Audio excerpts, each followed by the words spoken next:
और खबर है कि मोदी सरकार समय से पहले लोकसभा भंग करा सकती है, समय से पहले विधानसभा चुनावों के साथ ही आम चुनाव करा सकती है।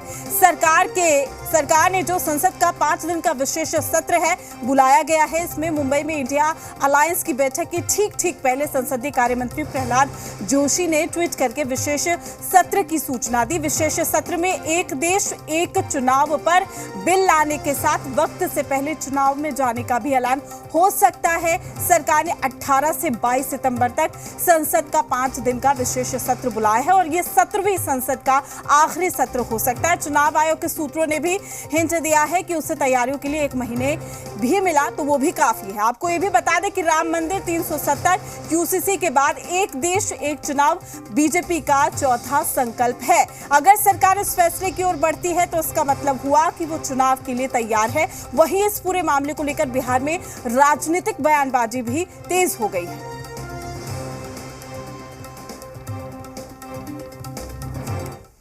मोदी जी की जो कार्यशैली है उस पर कुछ कहा नहीं जा सकता है, कुछ भी ये कर सकते हैं। अप्रत्याशित रूप से हमेशा इनका निर्णय होता है और तुगलकी फरमान ये जारी करते हैं।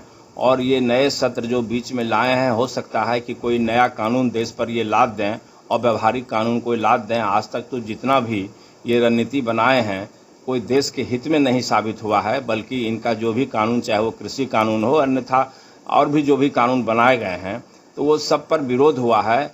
तो हमको लगता है कि कुछ ऐसा अपने को शक्तिशाली बनाने के लिए, अपने प्रधानमंत्री के रूप में जो और भी ताकत बढ़ाने के लिए कोई ऐसा कानून बनाने वाले हों। अब वो क्या कानून बनाएंगे वो तो सत्र आरंभ करने के बाद ही सामने आएगा। ये बहुत तरह के कयास लगाए जा रहे हैं। जिस तरह से केंद्र सरकार के द्वारा 5 दिनों का विशेष सत्र सितंबर में 18 से 22 तारीख तक बुलाया गया है। अब किन कारणों से बुलाया गया है ये तो केंद्र सरकार जाने, लेकिन इनकी नीयत में खोट है, इनकी मंशा साफ नहीं है। और इंडिया गठबंधन की ताकत से केंद्र की सरकार बीजेपी भयभीत है। लोकसभा का विशेष सत्र जो 18 से 22 सितंबर का बुलाया गया, ये सरकार का विशेषाधिकार है। और इस दरमियान चूंकि ये 5 दिनों का सत्र होगा, अगर कोई भी बिल या प्रस्ताव आता है सदन के अंदर तो निश्चित तौर पर वो देश हित में होगा, भारत में निवास करने वाले 100 करोड़ से ऊपर जनता के हित में हो। इस सरकार ने सदन के अंदर कोई भी निर्णय लिया हो उस पर व्यापक चर्चा होती है। अब व्यापक चर्चा के बाद बहुमत के आधार पर निर्णय लिया जाता है।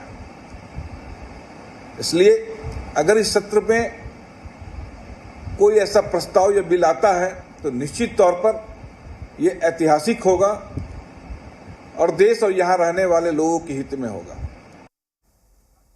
तमाम जानकारी के साथ पटना से हमारे ब्यूरो चीफ रजनीश हमारे साथ जुड़ चुके हैं। रजनीश, क्या ये कहें कि जो विशेष सत्र है वो कहीं ना कहीं हिंट है कि अब चुनाव नजदीक है?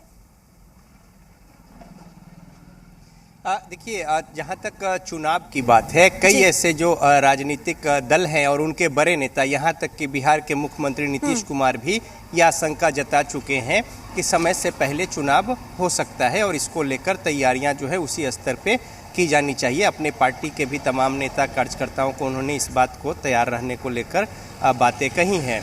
अब रही बात जो सेशन बुलाए गए हैं विशेष सत्र, इसको लेकर तो देखिए 18 से 22 सितंबर तक जो विशेष सत्र बुलाए गए हैं, राजनीतिक गलियारों में ये चर्चा है कि इसमें कुछ बड़ा फैसला या बड़ा निर्णय जो है वो हो सकता है। इससे पहले अगर देखें, हालांकि कई ऐसे मौके आए हैं कि जब इस तरीके से विशेष सत्र बुलाए गए हैं। 2017 में भी विशेष सत्र बुलाए गए थे जब जीएसटी लागू करना था उससे पहले, और उस समय में हालांकि लोकसभा और राज्यसभा का जो ज्वाइंट सेशन था। तो अब इस बात को लेकर जो बीजेपी के लोग हैं वो स्पष्ट कह रहे हैं कि जो भी कुछ ऐसा निर्णय होता है या कोई प्रस्ताव और बिल लाया जाता है तो वो देश हित में होगा और देश की जनता के हित में होगा। बीजेपी सरकार जो है जनहित के मुद्दों को लेकर सजग है और लगातार वैसे कदम उठाए जा रहे हैं जो राष्ट्र हित में है, देश हित में है और यहाँ के लोगों के हित में है। लेकिन जो विपक्ष के लोग हैं और गठबंधन के जो घटक दल हैं वो इस पर निशाना साध रहे हैं। उनका ये कहना है कि जो भी आज तक निर्णय लिए गए हैं वो फ्लॉप साबित हुआ है या फिर वो सही नहीं रहा है। तो इस तरीके से वो निशाना साध रहे हैं और इन बातों को लेकर वो एक तरीके से कर्टेल कर रहे हैं और जो सरकार की मंशा है, उनकी जो नीयत है, इस पर वो सवाल उठा रहे हैं। तो इस तरीके से देखिए दोनों पक्ष और विपक्ष जो है अपनी अपनी ओर से बातों को रख रहे हैं। हालांकि अब क्या कुछ अंदर खाने चल रहा है ये तो बैठक होगी और उसके बाद जो कुछ सदन पटल पे मामला आएगा उसके बाद ये प्रकट हो पाएगा, सामने आ पाएगा। रजनीश, एक देश एक चुनाव बिल को लेकर भी कहीं ना कहीं सियासी घमासान देखने को मिला है। साथ ही बीजेपी जिस रणनीति के साथ आगे बढ़ रही थी, जिन मुद्दों के साथ आगे बढ़ रही थी, उसको लेकर भी कयास लगाए जा रहे हैं कि वो तमाम मुद्दे बीजेपी ने पटल पर रख दिए हैं और यही वजह है कि चुनाव जल्द हो सकते हैं। चूंकि पक्ष हो या विपक्ष, दोनों ये कह रहे हैं कि हम पूरी तरीके से तैयार हैं। चुनाव आयोग कहता है 1 महीना काफी है, 1 महीना दे दीजिए, हम पूरी तैयारी के साथ खड़े हैं।